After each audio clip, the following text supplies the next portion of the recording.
Being bad sure can be good. Drug lord. There's a reason why Scarface isn't about Tony Montana working hard at a menial, honest job while saving money to earn a living. Nope, he was a charismatic, explosive drug kingpin that lived an impossibly swank lifestyle. Although the movie is fictitious, it isn't a far cry from the life of some of the world's most prominent drug lords.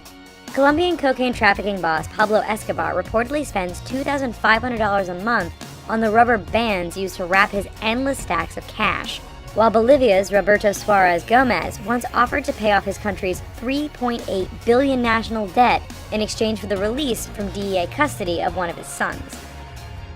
Hacking. The dramatized depiction of greedy, money-seeking computer hackers is normally tied to one of the big, ambitious scores that brings instant riches to the guilty, web-savvy perpetrator. More often, though, hacking is most effective as a subtle and shrouded form of thievery that targets large businesses and other entities flush with cash that wouldn't be likely to immediately notice the scam. In 2008, for instance, hackers within the Russian mob stole over $9 million from ATM machines all over the world by cloning debit cards and increasing their withdrawal limits, thereby enabling them to withdraw massive sums without drawing much attention. Con artist. There are a number of resources that a knowledgeable con man has at their disposal to milk wealthy targets out of some of, or, well, all their fortunes. A Ponzi scheme, the fraudulent investment operation employed by Bernie Madoff to swindle investors out of $65 billion, is the most common one. But creative, mischievous folks have long found a wide array of ways to bring in ill-gotten gains. In fact, the term con man originates from Herman Melville's 1857 novel, The Confidence Man, which chronicles a daring, manipulative young man who has made a living off of scamming New Yorkers. Embezzlement.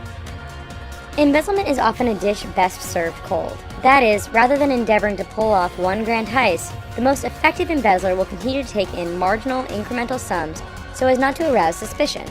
Interestingly, security and investigation firm Marquette International identifies their typical suspected embezzler as a 40-something female in a nondescript, low-level job within a larger company. In contrast to most thieves, she boasts neither the impulsive need for immediate satisfaction nor the desperate financial situation that demands cashing in right away. Hardly a standard criminal profile. Illegal wildlife trade.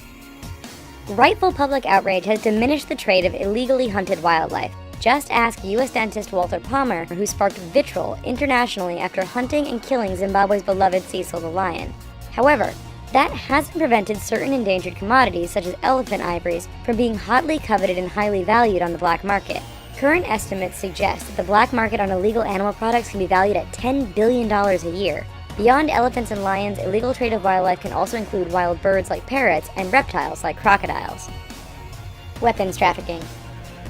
Unfortunately, the need for weaponry knows no national boundaries. Every country boasts means of defending themselves through military action, and, well, those tools of defense have to come from somewhere. Enter a slew of international arms dealers that have abandoned any moral or ethical direction in exchange for lots and lots and lots of money. These notorious international criminals include Victor Bout, Leonid Minin, and Sarkis Saugenhallen, all of whom were studied by Nicolas Cage as research for his role in the 2005 film Lord of War. These men have profited off of the realization that guns, ammos, and other weaponry means big business all over the world. Pimp. In 2014, a think tank called the Urban Institute released a report on the pimping industry in the U.S. with the needlessly complex title, Estimating the Size and Structure of the Underground Commercial Sex Economy in 8 Major U.S. Cities. The report revealed some startling statistics on just how much the average pimp in cities like Atlanta, Denver, and San Diego can rake in. Engaging weekly earning estimates, the report highlighted a range from an impressive $5,000 a week for a Kansas City pimp to a whopping $32,800 for a pimp from Atlanta. That works out to $1.7 million annually. Ticket scalping. Through secondary ticket websites like StubHub, anyone with an IP address can now make money by reselling tickets to hot events for profit. You'd think that would severely cut into the net gains of professional scalpers, but even this once exclusive illegal industry continues to thrive amidst added online competition. As long as there are coveted concerts and sporting events for which customers are willing to pay top dollar, there will be those with advanced access to tickets through their network of associates that will happily sell. On the right night, a scalper can come away with thousands of dollars in tickets sold. Counterfeiting. One of the toughest crimes to crack down on. Some estimates suggest that the practice of counterfeiting can be worth as much as $250 billion annually. That may seem rather steep until you consider how widespread the worldwide counterfeiting network reaches, with a particularly strong presence in China, Russia, Taiwan, and India. Unsurprisingly, given its strength and status as a globally relevant currency, the US dollar is the most widely forged currency in the world. Smuggling. The crime of smuggling is most commonly associated with drugs, a lucrative trade that has historically involved crime syndicates from all over the world, with unfathomable sums of money changing hands. However, especially in light of the recent Syrian refugee crisis, shady business opportunities have presented themselves to allow for human trafficking to grow into a more profitable commodity. A premium package for those migrants that can afford such a deal might include a new identity, foreign passport, legitimate documentation, and a plane ticket to the US, and could set one person back hundreds of thousands of dollars. Well, we hope you found this video interesting. Here's a couple of the videos that we think you might dig, and please don't forget to click like and subscribe. Thanks!